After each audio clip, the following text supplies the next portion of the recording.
Pour débuter la saison 2016-2017, la Villa Bernasconi accueille la première exposition commune des artistes Julian Charrière et Julius von Bismarck. L'occasion unique de découvrir 5 années de travail et de réflexion artistique autour de la nature. Retour sur une rencontre. Il y a 5 ans, Julius von Bismarck, qui est allemand, avait gagné le prix Ars Electronica et avait gagné une résidence au CERN. Et je l'avais rencontré à cette occasion-là et je l'avais invité à la Villa Bernasconi pour un vernissage pour discuter d'un projet éventuel commun et on avait gardé le contact.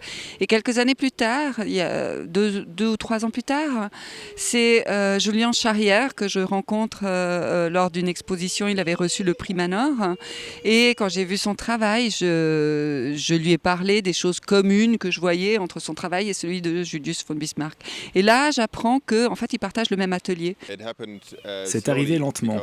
Nous étions ensemble dans la même classe au lycée à Berlin. Au début, nous travaillions séparément, mais nous échangions sur nos travaux respectifs. Vous savez, au lycée, chacun doit donner ses commentaires. Parfois on échangeait sur des idées personnelles et d'autres fois sur des idées communes.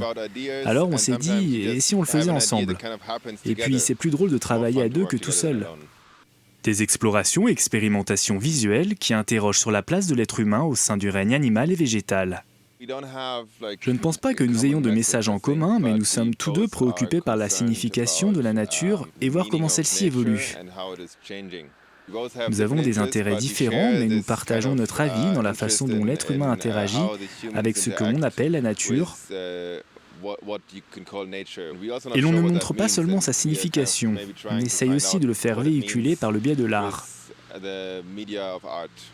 Les objets dans le miroir peuvent sembler plus proches qu'il n'y paraît. L'intitulé anglais de l'exposition reprend directement le titre de leur dernière collaboration en date.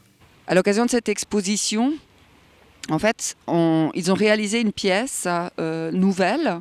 Comme ce sont des artistes qui interviennent eux-mêmes et qui sont un peu des aventuriers, des scientifiques aventuriers, ils ont décidé de se rendre en Biélorussie, donc dans des zones d'exclusion où les hommes sont interdits parce que zone contaminée. Et ils ont décidé d'y tourner un film.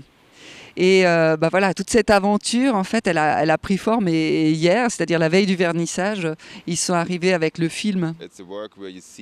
Il s'agit d'une œuvre sur la vision du monde à travers la réflexion de l'œil d'un cerf. Notre travail a consisté à fixer une caméra sur les bois d'un cerf dans le but de concevoir le monde à travers l'idée de réflexion.